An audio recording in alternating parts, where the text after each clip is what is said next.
जब मैं कहानियाँ सुनते सुनते थक गई तब मैंने खुद एक कहानी लिखने का सोचा। उसे लिखने के लिए मैंने एक महज खूबसूरत उपाय खोजा। किसी भी कहानी को लिखने के लिए उसके किरदारों को जानना बहुत ज़्यादा ज़रूरी है।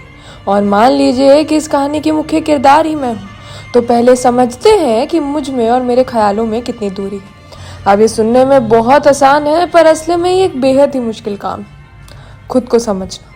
अधिकतर लोग जिंदगी की परेशानियों में उलझ गए, कुछ को कोशिश करते करते ज़माने गुजर गए। कुछ लोग जिंदगी के बाद भी अंत और अनंत में फ़र्क नहीं कर पाए, लाख कोशिशों के बाद भी खुद को समझ नहीं पाए। तो मैंने अपने सवालों की तरफ अपने जवाबों की दौड़ शुरू की। मैंने खुद ही खुद से कुछ सवाल सोचे और खुद ही उनके कुछ जवाब खोजे। मेरे साथ हर मुश्किल में कौन रहता है? मेरा मन।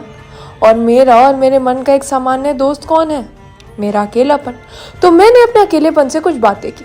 उससे पूछा मैंने, क्या वो भी इस रोजगार की भीड़ में उलझ पाया? इतने समय से मेरे साथ है, क्या वो मुझे समझ पाया? काफ़ी देर हो गई पर उसका कोई जवाब नहीं आया। मुझे लगा उसे समझ मेरा सवाल नहीं आया। बहुत देर बाद पता चला कि ना उसका जवाब कभी आता, ना मेरा सवाल गलत था। मेरे विचारों ने उससे बात की तो पता चला उसका दृष्टिकोण ही अलग था। आखिरकार मेरा अकेलापन भी मुझसे दूर है, शायद वो भी मेरे ख्यालों से मजबूर है। मैं खुद से बातें कर ही रही थी कि मेरे अकेलेपन की आवाज़ है।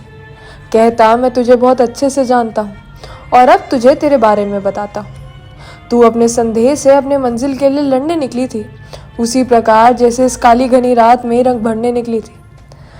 कहानी लिखना तो बस एक बहाना था, तू तो अपने लिए नए दोस्त ढूंढने निकली थी।